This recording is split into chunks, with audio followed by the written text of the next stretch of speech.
Assalamu alaikum. Today we are going to start exercise 6.3. Question number 1 of exercise 6.3 is to complete the following table. So if you look at the table, the first column is showing about the ratio, and the your horizontal row is showing about your angle. So it means if you have to find sine 0 degree, sine 30 degree, sine 45 degree, sine 60 degree, and so on. As calculator is allowed in your exam, so you can directly find these values from the calculator. Like the first value, you have to find sine 0 degree. So you can, in the calculator, you will write sine, then you're going to press 0 and then is equals to, so you will get an answer that is 0. So sine 0 degree is 0, so that they have already written over here. The next one is sine 30 degrees. So again you have to press sine then you have to write 30, and then you will press is equals to sine, and you will get 1 by 2. It means sine 30 degree is 1 by 2. Then the next one is sine 45 degree. So again you will press sine, then you will write 45 and is equals to, and you will get an answer that is sine 45 degrees under root 2 by 2. Then they have done sine 60 for you. Then we have to find sine 90 degree. So sine 90 degree is 1. Then I have to find sine 180 degree, that is 0. Then sine 270 degree they have already done for us. Then we have to find sine 360 degree, that is again 0. Okay. Then the next column is of cos theta. So first we have to find cos 0 degree. So cos 0 is 1. Then you have to find cos 30 degree, that is under root 3 by 2. Then you have to find cos 45 degree, that is under root 2 by 2. Then you have to find cos 60 degree, that is 1 by 2. Then you have to find cos 90 degree,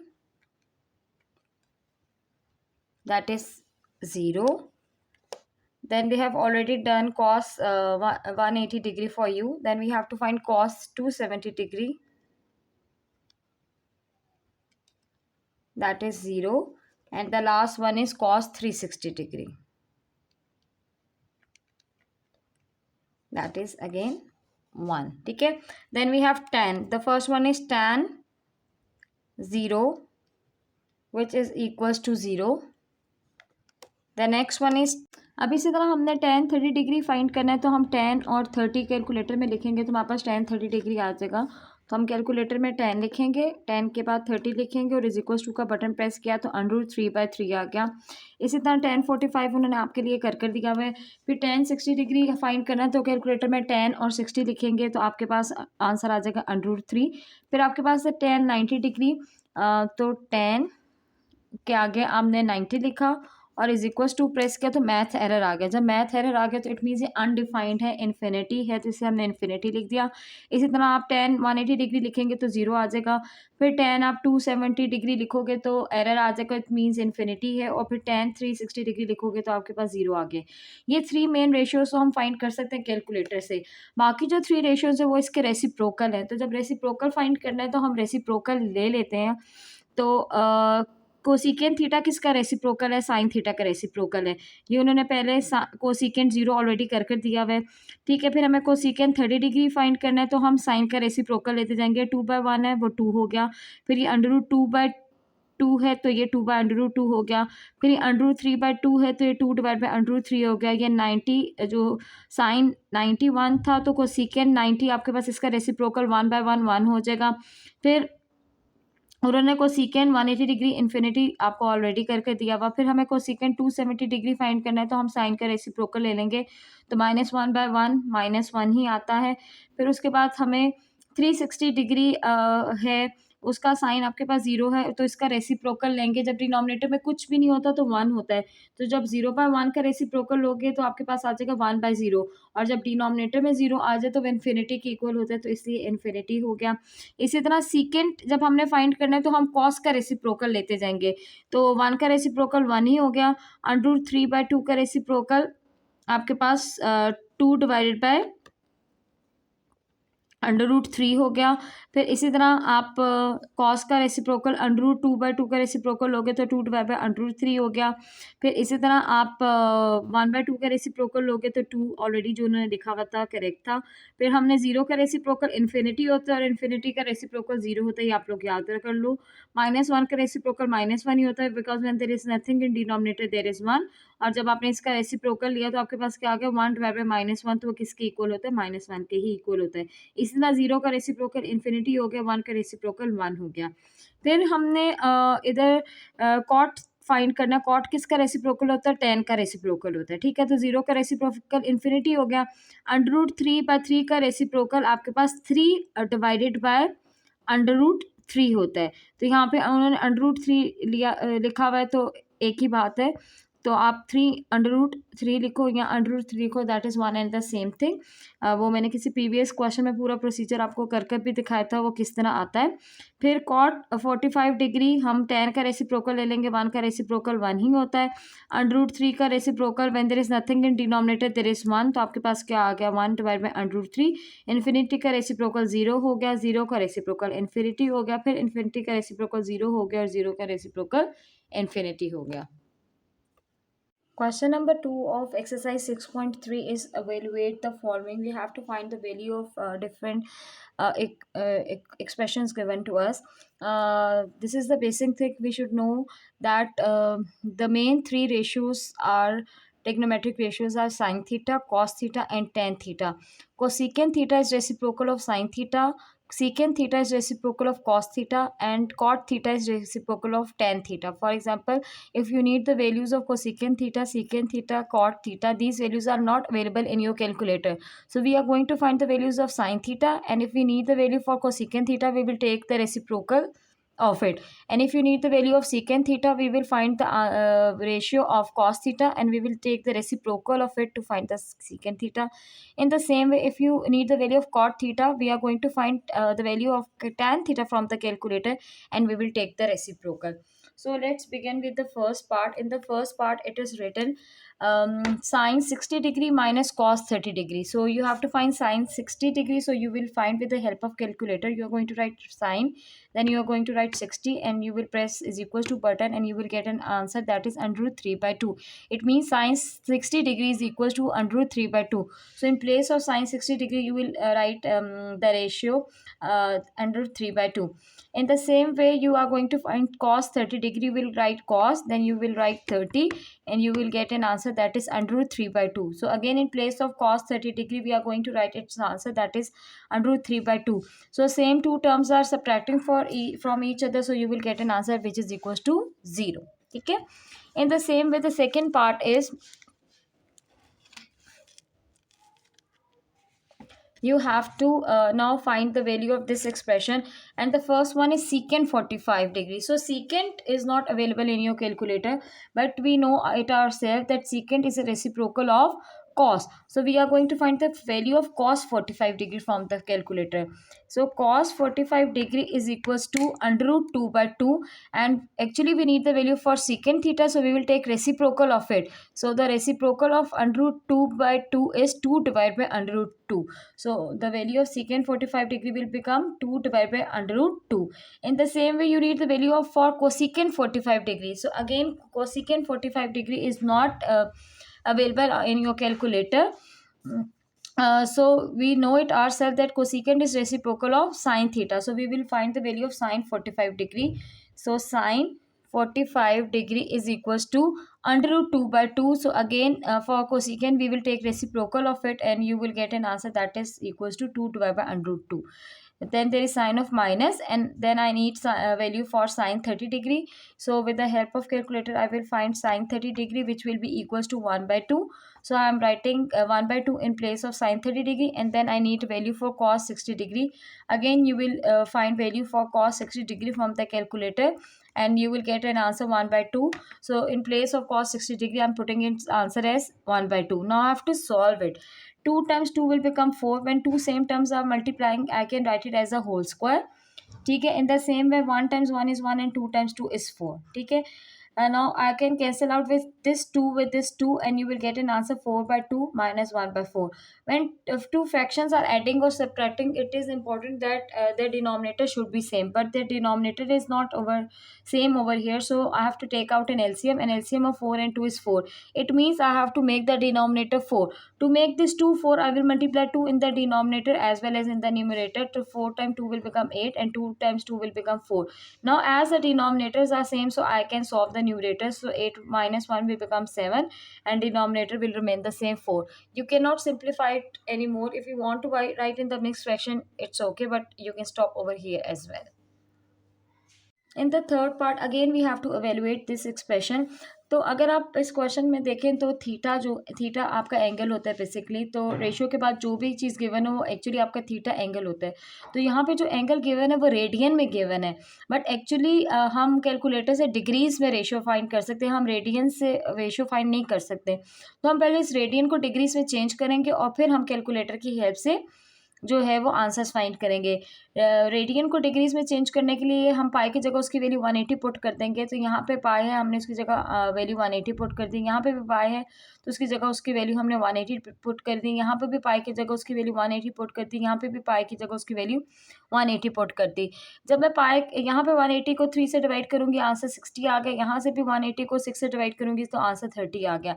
ये पूरा numerator इस denominator से divide हो रहा था, तो अपनी आसानी के लिए मैंने इसको साइन ऑफ डिवीजन में लिख दिया फ्रैक्शन को. ठीक है, अगेन 1 इसी तरह आ गया. 180 को जब 3 से डिवाइड किया तो 60 आ गया. 180 को जब 6 से डिवाइड किया तो 30 आ गया.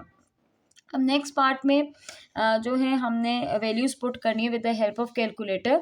सो tan 60 डिग्री को जैसे हमने प्रीवियस 2 क्वेश्चन में कैलकुलेटर से वैल्यू निकाली थी, निकालेंगे और इसकी जगह उसकी वैल्यू √3 पुट कर देंगे. अगेन यहाँ पे हम tan 30 डिग्री फाइंड आउट करेंगे. कैलकुलेटर से जब आप tan 30 डिग्री फाइंड करोगे तो आपके पास आंसर √3/3 आएगा. In some calculator you will get answer 1 divide by √3. In both the cases you will get the same answer. वो आपका सेम ही बात है.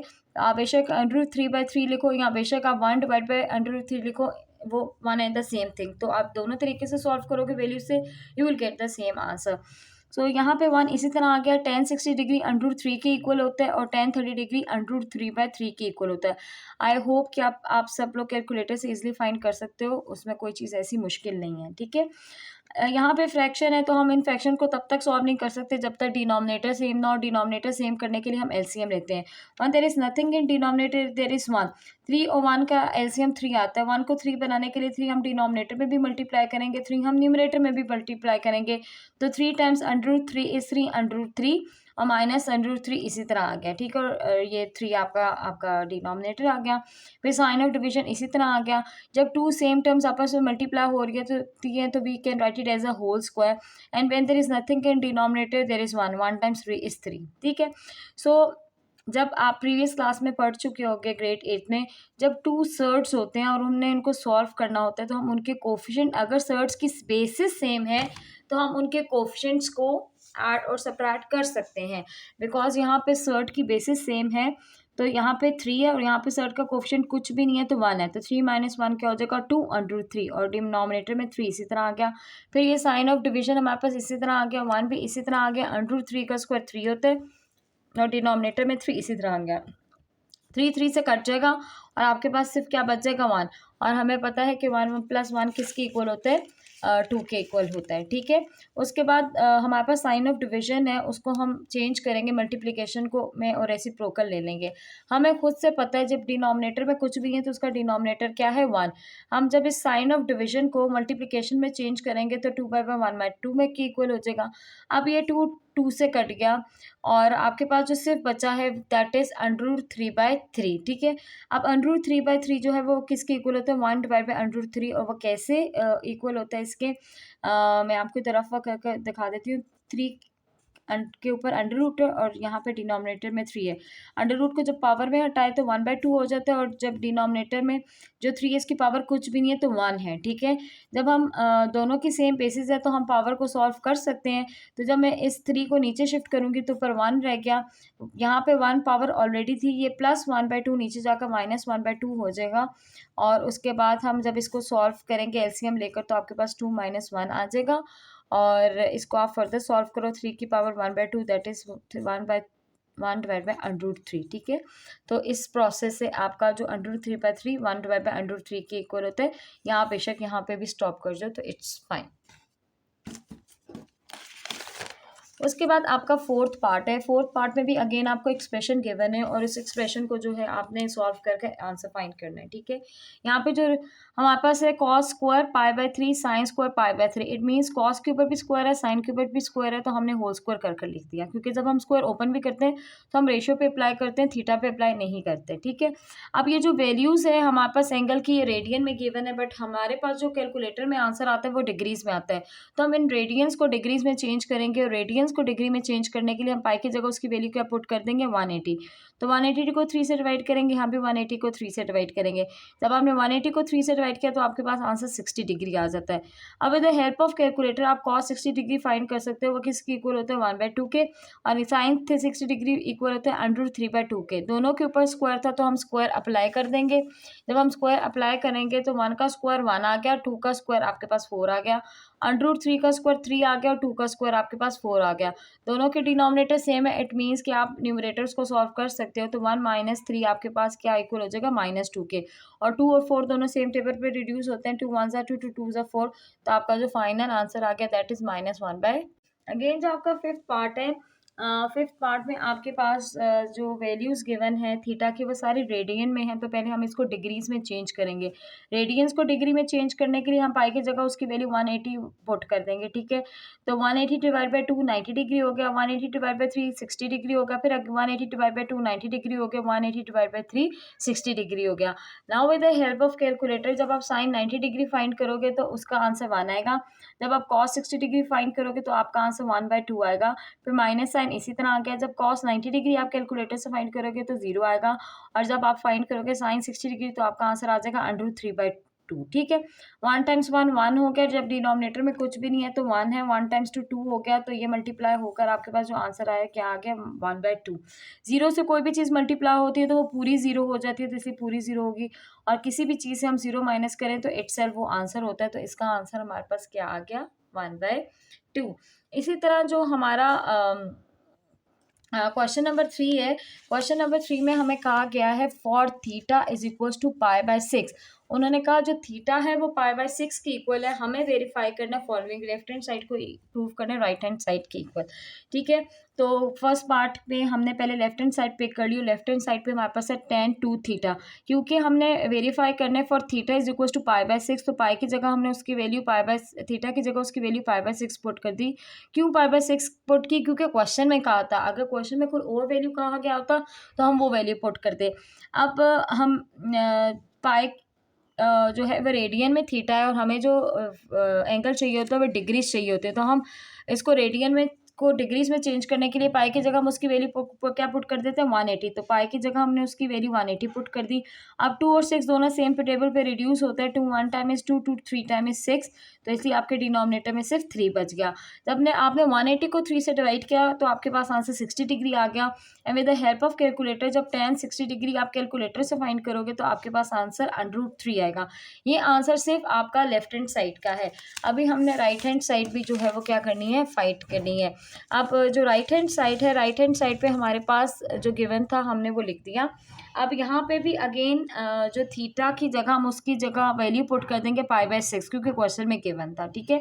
आप पाई की जो है ये रेडियन है, हमें इसको डिग्रीज में चेंज करना है, तो पाई की जगह हम उसकी वैल्यू 180 डिग्री पुट कर देंगे, ठीक है। अब यहाँ पे tan स्क्वायर थीटा था तो हमने इसको होल स्क्वायर लिख दिया, क्योंकि आपको मैंने पिछले क्वेश्चन में भी बताया स्क्वायर रेशियो पे आता है, एंगल पे नहीं आता, तो we can write it as a whole square, और थीटा की जगह उसकी वैल्यू हमने π/6 पुट कर दी। अब नेक्स्ट स्टेप में हमने रेडियन को डिग्रीज में चेंज करना है, तो हम पाई की जगह उसकी वैल्यू क्या पुट कर देंगे 180 डिग्री। अब 180 डिग्री को जब आप 6 से डिवाइड करोगे तो आपके पास आंसर क्या आ जाएगा 30 डिग्री। तो 2 tan 30 डिग्री 1 - tan 30 डिग्री का होल स्क्वायर आ गया। अब फ्रैक्शन डिवाइड हो रहा है तो हम अपनी कैलकुलेशन की आसानी के लिए इस फ्रैक्शन की फॉर्म को साइन और डिवीजन की फॉर्म में लिखकर स्प्लिट कर देते हैं, और कैलकुलेटर से tan 30 की वैल्यू फाइंड करके इसमें पुट कर देंगे। tan 30 की वैल्यू आपके पास आती है कैलकुलेटर से √3/2। साइन और डिवीजन इसी तरह आ गया, 1 भी इसी तरह आ गया, माइनस इसी तरह आ गया, और tan 30 डिग्री की वैल्यू आपके पास क्या आ गई √3/2। 3। अच्छा, अब हम फर्दर सॉल्व करते हैं। यहाँ पे तो और फर्दर सॉल्व नहीं हो सकता, तो हम इसको इसी तरह कॉपी डाउन करते जाएंगे। जब हमने √3 का स्क्वायर लिया तो 3 आ गया और 3 का स्क्वायर 9 आ गया। 3 और 9 दोनों सेम टेबल पे रिड्यूस होते हैं। 3 1 टाइम इज 3, 3 टाइम इज 9। तो आपके पास क्या लेफ्ट बच गया, 1/3। अब हम इस विद इन द ब्रैकेट इसको सॉल्व करेंगे, लेकिन हम इसको तब तक सॉल्व नहीं कर सकते जब तक इनके डिनोमिनेटर सेम ना हो। जब डिनोमिनेटर में कुछ भी नहीं होता तो डिनोमिनेटर में 1 होता है। 3 और 1 का क्या डिनोमिनेटर सेम करने के लिए हम एलसीएम लेंगे, तो हम 1 को 3 से डिनोमिनेटर में भी मल्टीप्लाई करेंगे और न्यूमरेटर में भी मल्टीप्लाई करेंगे। तो आपके पास यहाँ पे क्या आ जाएगा, 3 - 1/3। अब जब आप 3 - 1 करोगे तो आपके पास आंसर 2 आ गया। अब हम साइन ऑफ डिवीजन को मल्टीप्लिकेशन में चेंज करेंगे, तो उसका रेसिप्रोकल ले लिया। 3 3 से कट गया, 2 2 से कैंसिल आउट हो गया, and you only left with answer √3, जो लेफ्ट हैंड साइड का भी आंसर √3 ही था। इसका मतलब हमने लेफ्ट हैंड साइड को राइट हैंड साइड के इक्वल प्रूफ कर दिया। The second part of this question is again we are going to pick its left hand side, that is sin 3 theta। Theta की value हमें question में ही given है π/6, तो theta की जगह उसकी वैल्यू π/6 हमने पुट कर दी। 3 और 6 दोनों सेम टेबल पे रिड्यूस होते हैं। 3 times 1 is 3, 3 times 2 is 6, so we left with π/2। अब π/2 रेडियन में वैल्यू है, इसको हम डिग्रीज में चेंज करेंगे क्योंकि कैलकुलेटर में सिर्फ डिग्रीज में ही वैल्यूज आती हैं। तो पाई की जगह उसकी वैल्यू हमने 180 पुट कर दी। तो जब 180 को आप 2 से डिवाइड करोगे तो आपके पास आंसर साइन 90 डिग्री आ रहा है, और साइन 90 डिग्री को जब आप कैलकुलेटर से फाइंड करोगे तो उसका आंसर 1 आएगा। ये आंसर अभी आपके लेफ्ट हैंड साइड का है। अभी हम इसका आंसर राइट हैंड साइड का फाइंड करेंगे और प्रूव करेंगे कि लेफ्ट हैंड साइड जो है वो राइट हैंड साइड के क्या है, इक्वल है। तो हमने राइट हैंड साइड जो है वो पिक कर ली। अब हम थीटा की वैल्यू इसमें पुट करेंगे। यहाँ पे थीटा की जगह उसकी वैल्यू π/6 पुट कर दी। ये साइन क्यूब थीटा है, तो हम इसको होल क्यूब में लिख सकते हैं, क्योंकि जिस तरह स्क्वायर सिर्फ रेशियो पे आता है, एंगल पे नहीं आता, इसी तरह क्यूब भी सिर्फ रेशियो पे आएगा, एंगल पे नहीं आएगा। और थीटा की जगह उसकी वैल्यू हमने π/6 पुट कर दी। अब जो पाई है ये रेडियन में, इसको डिग्रीज में चेंज करने के लिए मैं पाई की जगह उसकी वैल्यू 180 डिग्री पुट करूंगी, इधर भी और इधर भी। ठीक है, जब मैं 180 डिग्री को 6 से डिवाइड करूंगी तो मेरे पास आंसर क्या आ जाएगा, 30 डिग्री आ जाएगा। ठीक है, और आप इन रेशियो की वैल्यू में इजीली कैलकुलेटर से फाइंड कर सकती हूँ। 3 इसी तरह आ गया, साइन 30 डिग्री 1/2 के इक्वल होता है, माइनस भी इसी तरह आ गया, 4 भी इसी तरह आ गया। साइन 30 डिग्री इक्वल होता है 1/2 का, और ब्रैकेट में होल क्यूब था तो हमने इसी तरह कॉपी डाउन कर लिया। 1 का क्यूब आपके पास 1 होता है, और 1 को जब 4 से मल्टीप्लाई करोगे तो आंसर क्या आ गया, 4। और 2 का क्यूब आपके पास 8 होता है। ठीक है, हम स्टिल इसको आगे फर्दर सॉल्व कर सकते हैं। 4 और 8 दोनों सेम टेबल पे आता है, तो 4 1 4 4 2 टाइम इज 8, तो आपके पास क्या बच जाएगा, 1/2। अब दो फ्रैक्शन सब्ट्रैक्ट हो रहे हैं, दोनों के डिनोमिनेटर सेम है, तो हम डायरेक्टली इसको सॉल्व कर सकते हैं। 3 - 1 इज 2, और डिनोमिनेटर में 2 आ गया। 2 1 2, 2 1 2, और you left with answer that is 1। और यही आंसर आपके लेफ्ट हैंड साइड पे भी था, तो it's mean hence you have prove that left hand side is equal to right hand side. ठीक है, इसी तरह आपका थर्ड पार्ट है, और थर्ड पार्ट में जो है हमें अगेन एक इक्वेशन गिवन है, और हमने इसको प्रूव करना है कि जो लेफ्ट हैंड साइड है वो राइट हैंड साइड के इक्वल है। तो पहले हम लेफ्ट हैंड साइड पिक कर लेते हैं। लेफ्ट हैंड साइड आपके cos 2 थीटा है। थीटा की वैल्यू हमें क्वेश्चन में गिवन थी π/6, उसकी जगह हमने उसकी वैल्यू π/6 पुट कर दी। अब 2 और 6 यहाँ पे रिड्यूस हो रहे हैं, तो 2 1 2 2, 3 टाइम इज 6, तो आपके पास जो कॉस बच गया वो क्या बच गया, π/6। अब π/6 रेडियन में, तो हमें इसको डिग्री में चेंज करना है। डिग्री में चेंज करने के लिए हम क्या पुट करते हैं, 180 डिग्री। जब मैंने पाई की जगह 180 डिग्री पुट किया तो 180 डिवाइड बाई 3 क्या हो जाएगा आपके पास, 60 डिग्री। और कॉस 60 डिग्री किसकी इक्वल होता है, 1/2 डिग्री, 1/2 के। और वो आप कैसे फाइंड करोगे, with the help of calculator. आप कैलकुलेटर में कॉस 60 डिग्री लिखोगे तो आपके पास आंसर आ जाएगा 1/2।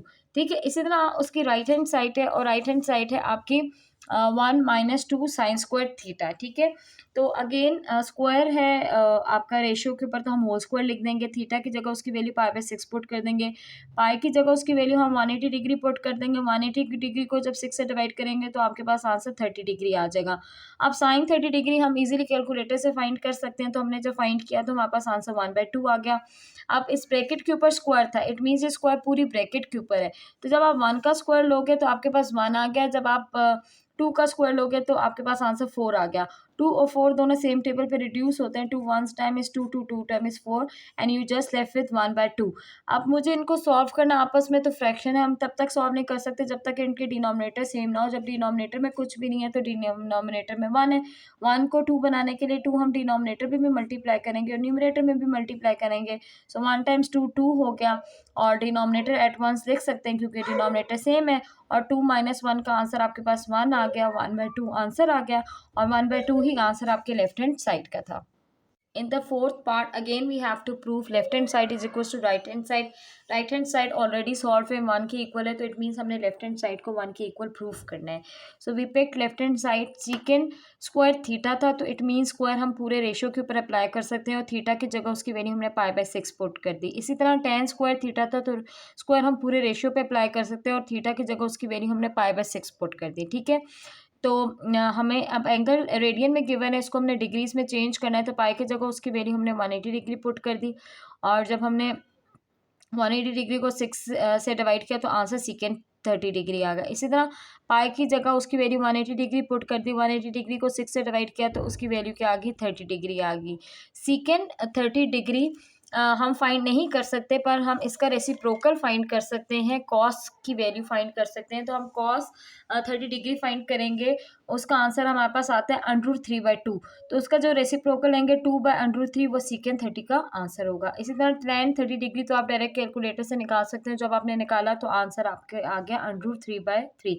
इन दोनों के ऊपर स्क्वायर अप्लाई हो रहा है, तो जब 2 का स्क्वायर 4 हो गया, √3 का स्क्वायर 3 हो गया, √3 का स्क्वायर यहाँ पे 3 हो गया, 3 का स्क्वायर 9 हो गया. ठीक है, अब हम दोनों को सेम टेबल पे जो है रिड्यूस भी करके फाइंड कर सकते हैं और हम एलसीएम भी ले सकते हैं. इन both the ways you will get the same answer. ठीक है, 9 और 3 का एलसीएम 9 होता है. 3 को 9 बनाने के लिए 3 हम डिनोमिनेटर में भी मल्टीप्लाई करेंगे, न्यूमरेटर में भी मल्टीप्लाई करेंगे. 4 टाइम्स 3 हमारे पास क्या हो जाएगा, 12. 12 - 3 किसके इक्वल होता है, 9. और 9 को जब 9 से डिवाइड किया तो आपके पास आंसर क्या आ जाएगा, दैट इज इक्वल्स टू 1. और यही हमने प्रूफ करना था कि लेफ्ट हैंड साइड जो है वो किसके इक्वल है, 1 के इक्वल. तो hence proof left hand side is equals to right hand side. In the fifth part again we have to verify that left hand side is equals to right hand side. Left hand side is cosecant square theta. तो again square है ratio पे तो हम as a whole square ले लेंगे. Theta की जगह उसकी वैल्यू हमने π/6 पुट कर दी. अब रेडियन को हमने डिग्री में चेंज करना है तो पाई की जगह उसकी वैल्यू 180 डिग्री पुट कर दी. 180 को जब हमने 6 से डिवाइड किया तो आंसर क्या आ गया, 30 डिग्री. कोसिकेंट 30 डिग्री हम डायरेक्ट कैलकुलेटर से नहीं फाइंड कर सकते, बट कोसिकेंट किसका रेसिप्रोकल है, साइन का. तो we will find sine 30 degree which is equal to 1/2 और उसका रेसिप्रोकल हो जाएगा 2/1 यहाँ 2. तो 2 का स्क्वायर आपके पास 4 आ गया. तो जो 4 आंसर है वो आपके पास किसका है, लेफ्ट हैंड साइड का है. अभी हमें राइट हैंड साइड सॉल्व करनी है तो we will pick right hand side. और राइट हैंड साइड क्या है, 1 + cot स्क्वायर थीटा. ठीक है ना, तो क्योंकि स्क्वायर है रेशियो पे तो we can write it as a whole square. हमने थीटा की जगह उसकी वैल्यू π/6 पुट कर दी. अब ये रेडियन को हमने डिग्रीज में चेंज करने के लिए पाई की जगह उसकी वैल्यू हमने 180 डिग्री पुट कर दी.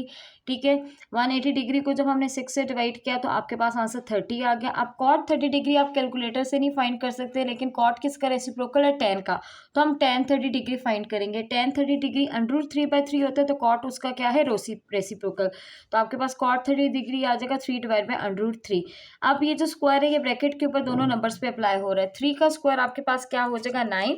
और √3 का स्क्वायर आपके पास क्या हो जाएगा, खाली 3. 9 और 3 जो है वो सेम टेबल पे रिड्यूस होते हैं. आप बेशक इनको इधर डायरेक्ट रिड्यूस कर लो या एलसीएम लेकर सॉल्व कर लो. अगर आप इसको इधर डायरेक्ट रिड्यूस करते हैं तो वो that will be more easy.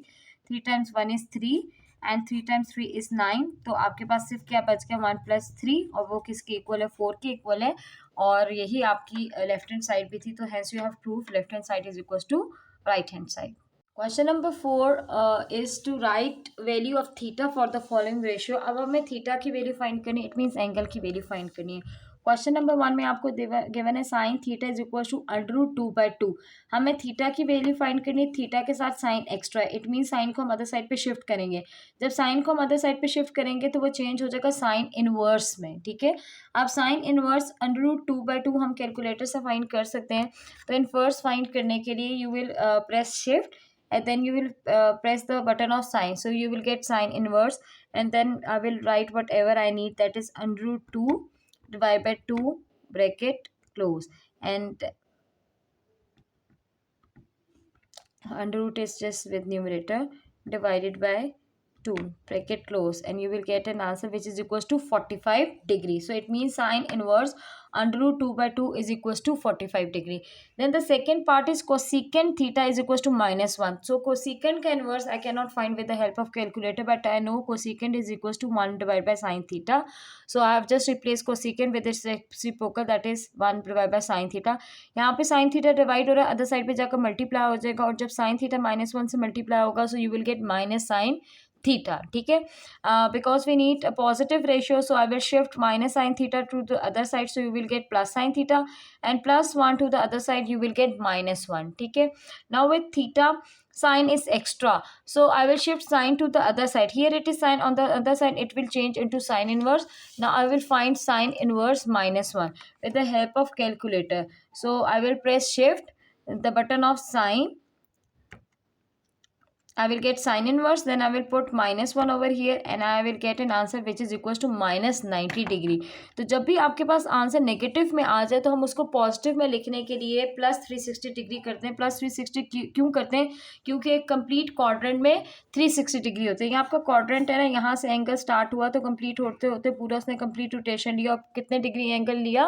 360 degree का रोटेशन लिया. तो इसलिए हम इसको पॉजिटिव बनाने के लिए इसमें क्या ऐड कर देंगे? 360 ऐड कर देंगे, तो आपके पास जो पॉजिटिव एंगल आया वो क्या आया? 270 डिग्री. इसी तरह उसका जो थर्ड पार्ट है, थर्ड पार्ट में हमें गिवन है tan theta is equals to 1. हमें थीटा फाइंड करना है. थीटा के साथ tan एक्स्ट्रा, यहाँ पे tan है, उधर जाकर tan इनवर्स हो जाएगा. और जब आप tan इनवर्स 1 कैलकुलेटर से फाइंड करोगे तो आपके पास 45 डिग्री आ जाएगा. इसी तरह आपके पास फोर्थ पार्ट है, secant theta is equals to √12 divide by 3. अब आपने सीकेंट थीटा फाइंड करना है, तो सीकेंट तो कैलकुलेटर से आप इन्वर्स नहीं फाइंड कर सकते. तो हमें पता है secant theta is reciprocal of 1 by cos theta, तो हमने सीकेंट थीटा को उसके रेसिप्रोकल 1 बाय कॉस थीटा से रिप्लेस कर दिया. हम क्रॉस मल्टीप्लिकेशन कर देंगे. कॉस थीटा यहाँ पे डिवाइड हो रहा है, उधर जाकर क्या हो जाएगा? मल्टीप्लाई हो जाएगा. अब कॉस थीटा के साथ जितनी भी चीज़ें एक्स्ट्रा है हम उनको अदर साइड पे क्या कर देंगे? शिफ्ट कर देंगे. तो what you will gate is, ये 3 यहाँ पे डिवाइड हो रहा है तो उधर जाकर मल्टीप्लाई हो जाएगा. ये 1 √12 मल्टीप्लाई हो रहा है तो अदर साइड पे जाकर डिवाइड हो जाएगा. हमें थीटा के साथ जो है कॉस एक्स्ट्रा है, यहाँ पे कॉस है, जब अदर साइड पे शिफ्ट किया तो वो कॉस इनवर्स हो गया. और जब आप कॉस इनवर्स कैलकुलेटर से फाइंड करोगे तो वो किसके इक्वल हो जाएगा? 30 डिग्री. इट मीन्स थीटा यहाँ पे किसके इक्वल है? 30 डिग्री के इक्वल है. इसी तरह जो आपका फिफ्थ पार्ट है, फिफ्थ पार्ट पे कॉस थीटा किसके इक्वल है? 0 के इक्वल है. हमें थीटा फाइंड करना है. थीटा के साथ कॉस एक्स्ट्रा, यहाँ पे कॉस हो तो जाकर कॉस इनवर्स हो गया. जब आप कॉस इनवर्स 0 फाइंड करोगे तो आपका आंसर क्या आएगा? 90 degree. And you have to find it with the help of calculator like I have done in the first 2 to 3 parts. Before starting the fifth question, all of you should know the basic concept of the question. So whenever you have right angle triangle, you have an opportunity to apply Pythagoras theorem as well as trigonometric ratio. To apply trigonometric ratio, you need one another angle which is other than 90 degree. Okay, so first thing is to identify the sides of a triangle, and you know how to identify the side of the triangle. If you have a right angle triangle and one of the angle is given to you, so the side which is opposite to 90 degree is hypotenuse. The side which is opposite to angle is perpendicular, and remaining side is the base. So it is not compulsory base always comes over here. Base can be at the top of the position. The base the base depends upon the angle given to you. ठीक है, so the angle will identify which is the base. So first of all we are going to identify the hypotenuse which is opposite to the right angle. Then we are going to identify the perpendicular which is opposite to an angle, and the rest side is going to be base. ठीक है, then these are some basic formulas which you have to learn it. The formula for sine theta, cos theta, tan theta, main ratio. Sine theta is equals to perpendicular by hypotenuse, so cosecant theta will be its reciprocal, hypotenuse divided by perpendicular. Then cos theta is equals to base by hypotenuse, and secant theta is its reciprocal, so it will be hypotenuse by base. And the third ratio is tan theta which is equals to perpendicular by base, and as cot theta is reciprocal of tan theta, so it will be equal to b base by perpendicular. So I just took reciprocal of it. Okay, then there is one another concept. In a Cartesian plane we have 4 quadrant. Okay, So this is a Cartesian plane and we have four quadrant over here. This one is first, then second, third and fourth. You all of you know that this side is positive x, this side is of negative x, top is for positive y and bottom is for negative y. And where the two x's are going to meet at one common point, that is called origin, which is equals to 0. So in each quadrant we have six total ratios. Three are the main and three are the its reciprocal. So in all these four quadrant, some of the ratios are positive in one quadrant and negative in another quadrants.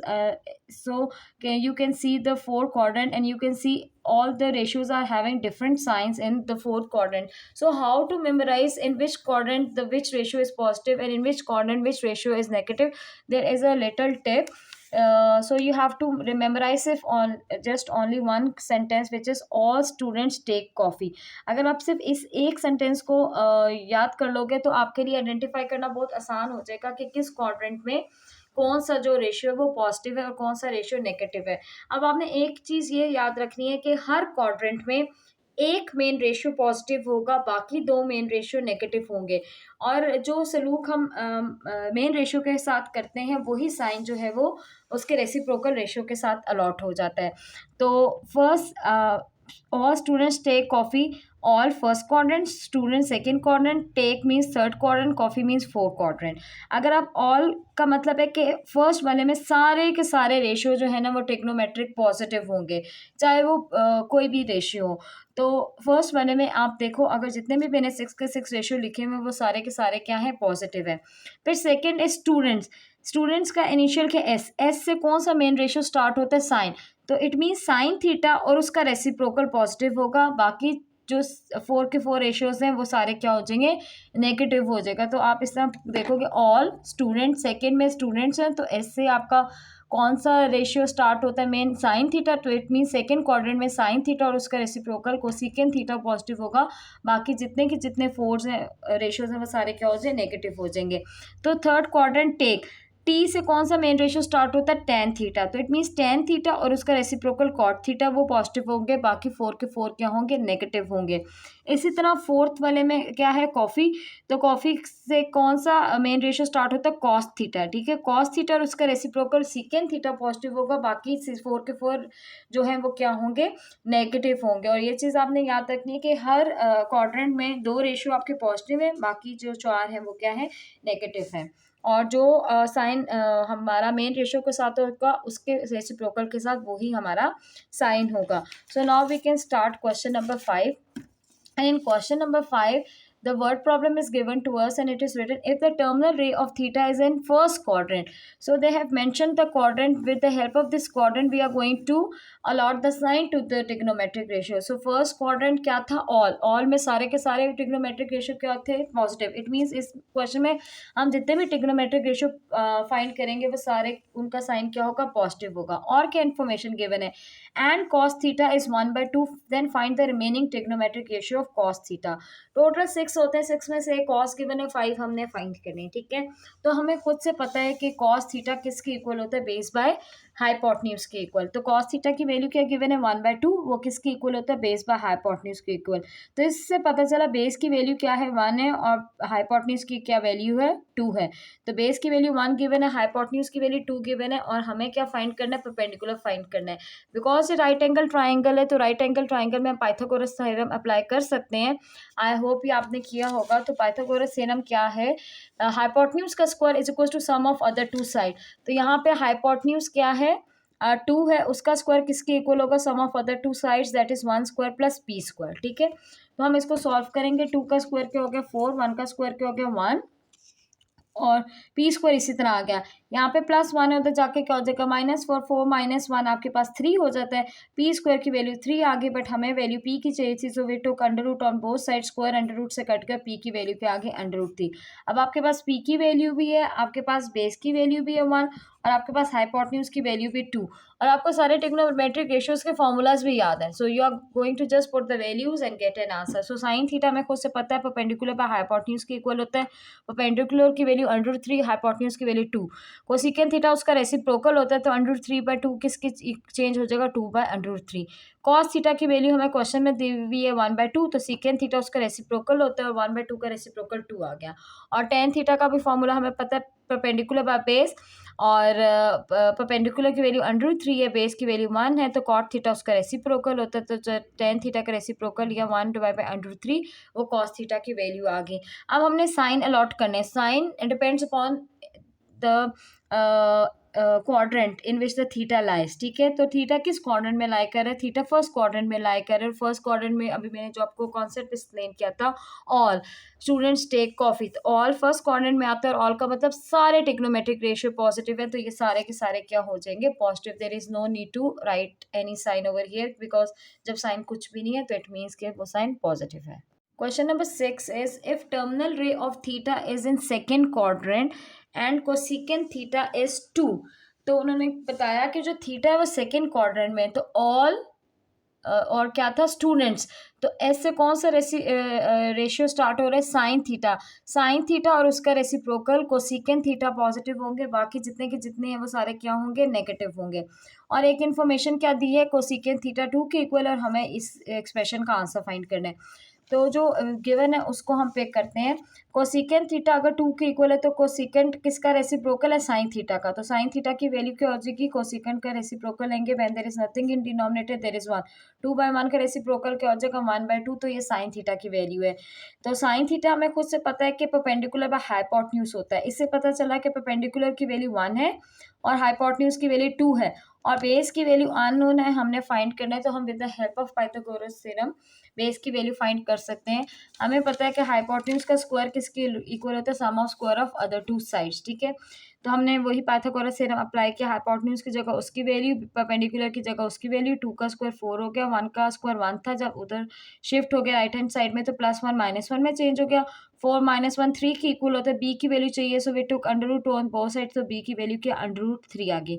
जो हमने expression find करना है उसके लिए हमें एक cos theta चाहिए और एक साइन थीटा चाहिए। साइन थीटा तो ऑलरेडी हमारे पास था, कॉस थीटा की वैल्यू थी बेस बाय हाइपोटेन्यूज, तो हमने बेस की जगह बेस की वैल्यू, हाइपोटेन्यूज की जगह हाइपोटेन्यूज की वैल्यू पुट कर दी। अब हमने माइनस यहाँ पे क्यों लगाया, माइनस हमने इसलिए लगाया क्योंकि क्वेश्चन में लिखा हुआ है कि जो थीटा है वो सेकंड क्वाड्रेंट में लाई कर है, और सेकंड क्वाड्रेंट में साइन थीटा और उसका रेसिप्रोकल कोसिकेंट जो है वो पॉजिटिव होंगे, बाकी सारे नेगेटिव होते हैं, तो इसलिए हमने इसका साइन माइनस लगा दिया। अब ये जो हमने साइन थीटा कॉस थीटा की वैल्यू फाइंड की है ना, इसको हम उस एक्सप्रेशन में पुट कर देंगे, क्योंकि वैल्यूज हमारी फ्रैक्शन में है और क्वेश्चन भी फ्रैक्शन में था, तो हमने क्वेश्चन को साइन ऑफ डिवीजन में लिख दिया, ठीक है। तो कॉस थीटा की जगह कॉस थीटा की वैल्यू -√3/2 डाल दी, साइन स्क्वायर थीटा है तो पूरे रेशियो पे स्क्वायर है, तो उसकी जगह जब हमने उसकी वैल्यू डाली 1/2 का स्क्वायर आ गया। कॉस स्क्वायर थीटा था, कॉस की वैल्यू थी -√3/2, तो उसके ऊपर स्क्वायर आ गया, साइन ऑफ डिवीजन इसी तरह आ गया।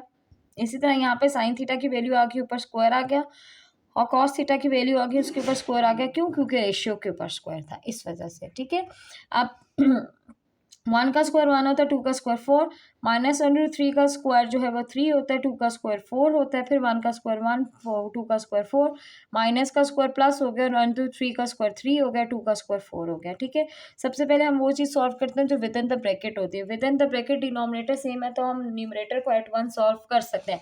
1 - 3 -2 के इक्वल हो गया, 1 + 3 4 के इक्वल हो गया, ठीक है। 2 और 4 जो 4 से आपका कैंसिल आउट हो गया और आपके पास 1 हो गया, और यहाँ पे 2 1 2 2 2 4 हो गया, तो आपके पास क्या बचा, -1/2 डिवाइड बाय 1, तो हम किसी भी नंबर को 1 से डिवाइड करें तो वही आंसर आता है, तो आपके पास इधर सिर्फ क्या लेफ्ट आउट हो गया, -1 divided by 2, minus into minus plus हो गए, √3 × 1 √3 हो गया, 2 × 2 4 हो गया, तो ये हमारे पास आंसर है जो एक्सप्रेशन का फाइंड करने के लिए उन्होंने कहा था, ठीक है। फिर उसके बाद हमारे पास जो है वो क्वेश्चन नंबर 7 है, और क्वेश्चन नंबर 7 में हमें कहा है कि if tan theta is equal to -1, यहाँ पे tan थीटा की वैल्यू -1 है, and terminal ray of theta is not in second quadrant, और उन्होंने कहा कि थीटा सेकेंड क्वाड्रेंट में नहीं है, तो हम ये देखेंगे tan थीटा किस किस क्वाड्रेंट में नेगेटिव है, ऑल में तो 10 पॉजिटिव है, स्टूडेंट्स में 10 नेगेटिव है सेकंड में, लेकिन सेकंड क्वाड्रेंट में तो उन्होंने कहा ये है ही नहीं।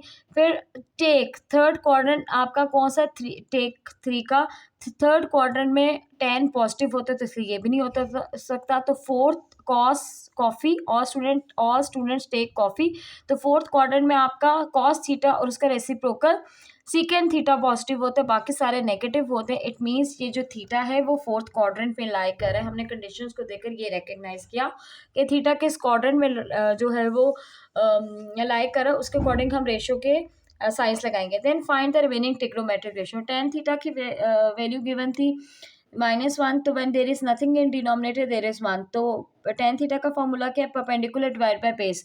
परपेंडिकुलर की वैल्यू 1 होगी, बेस की वैल्यू भी 1 होगी, क्योंकि डिस्टेंस 1 से होता है और माइनस साइन को हम इग्नोर करते हैं, वो हमारा रेशियोज का साइन होता है, वो हम एंड पे प्लॉट कर देंगे।